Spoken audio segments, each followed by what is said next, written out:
Good morning, and welcome to Charles Travels, the show where we explore the heart of America, one story at a time.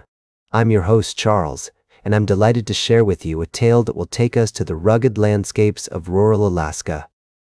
As we meander through the vast expanse of our great nation, we often find ourselves in small towns, where the rhythm of life is dictated by the land, the seasons, and the community.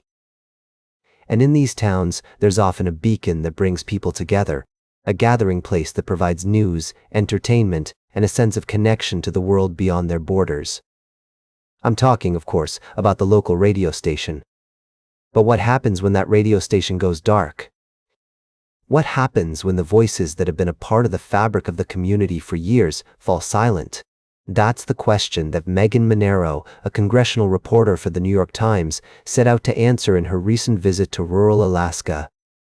As we travel with Megan to this remote corner of our country, we find ourselves in a town that relies heavily on its radio station. It's not just a source of news and entertainment, it's a lifeline that connects the community to the outside world. And when Congress approved President Trump's request to claw back $1.1 billion in funding for public broadcasting, this small town's radio station found itself at risk of going dark. As we explore this story, we're reminded of the dignity of ordinary work and the importance of tradition. We see how the loss of a local radio station can have a profound impact on the community, leaving people feeling disconnected and isolated. But we also see the resilience of the human spirit, as the people of this small town come together to find ways to keep their voices heard. As we take the back roads and venture into the heart of rural America, we're often reminded of the wisdom found in these small towns. We see how the changing face of our country is affecting communities like this one, and we're forced to confront the reality of what's being lost when we let these institutions fade away. But even in the face of adversity, there's a beauty to everyday life that shines through. The people of this small town are not giving up. They're finding ways to adapt, to evolve, and to keep their community thriving. And as we listen to their stories, we're reminded of the power of individual voices and the importance of preserving our local customs and traditions. As we continue on our journey, we'll be exploring more of these fascinating stories, meeting the people who are making a difference in their communities, and celebrating the extraordinary aspects of ordinary American life. So join me next time as we travel to another corner of our great nation, where the people and places will surely leave you inspired and eager for more. We'll be right back with more fascinating travel adventures on Charles Travels. Welcome back to Charles Travels. I'm your host, Charles, and I'm delighted to share with you a fascinating tale from the lush rainforests of Sri Lanka. As we journey through the heart of this beautiful island nation, we find ourselves in the midst of a remarkable story of discovery, community, and conservation. Imagine walking through a dense forest, surrounded by towering trees, their canopies of vibrant green, and the sound of birdsong filling the air. This is the world of Lasith Prageeth, a citizen scientist who grew up in a small village in Sri Lanka, learning about traditional medicine and plant identification from his father. Little did he know that his passion for plants would lead to the rediscovery of a rare and endangered species, the Pini-Beraliya. This incredible tree, with its stunning flowers and unique properties, was thought to be extinct in the wild, found only in the Paradenia Botanic Gardens. But Lasith's curiosity and knowledge of the local flora led him to identify the tree in his village, sparking a chain of events that would bring together scientists, conservationists, and the community to protect this precious species. As we delve deeper into the story, we find ourselves in the company of Amila Pereira, Biodiversity Project Coordinator at Dilma Conservation, who shares with us the urgency of safeguarding the Pini-Beraliya populations. Pini-Beraliya favors water banks, and it's no coincidence that all three known populations are near streams or rivers, he explains.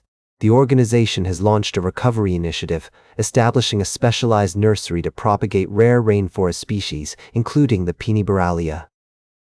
What's truly inspiring is the way the community has come together to support this conservation effort. Students from a local school have been given the opportunity to plant saplings and care for them, nurturing a living connection between conservation and education. As Paduka Vidyanalaj Damika, The principal of the school says, "These children live amidst nature's treasures, and being part of this conservation effort gives them pride." The story of Pini-Beraliya is not just about saving one species, it's about protecting the ecological integrity of Sri Lanka's lowland rainforests. As Nalaka Gikianaje, a plant functional ecologist, notes, dipterocarps like Pini-Beraliya are ecological keystones shaping the forest microclimate and sustaining complex food webs. As we conclude this segment, I'm reminded of the power of citizen science, traditional knowledge, and community-driven conservation.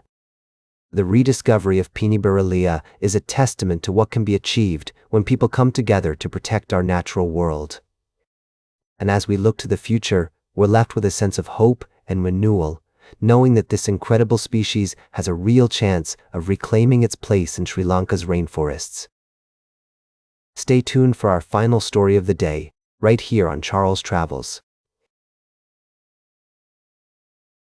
Welcome back to Charles Travels. As we conclude our journey today, I'd like to take a moment to reflect on the stories that have been unfolding across our nation. From the small towns to the bustling cities, there are countless tales of resilience, hope, and determination. One such story has been making headlines recently, and it's a testament to the complexities of our immigration system. Kilmar Abrego Garcia, a migrant who has been at the center of a deportation controversy, has found himself in a precarious situation. Despite a federal judge temporarily blocking his deportation to Uganda, he now faces new efforts from ICE to detain him in Baltimore. As I delve into this story, I'm reminded of the countless individuals who find themselves navigating the intricate web of immigration laws and policies. It's a journey that can be filled with uncertainty, fear, and anxiety. Yet, it's also a journey that highlights the resilience of the human spirit. As we explore the latest developments in Kilmar's case, I'm struck by the words of Illinois governor, who recently referred to President Trump as a wannabe dictator in regards to National Guard deployments. This statement serves as a poignant reminder of the intense debates and discussions that are taking place across our nation. In a world where borders, policies, and ideologies can often divide us, it's essential to remember the human stories behind the headlines.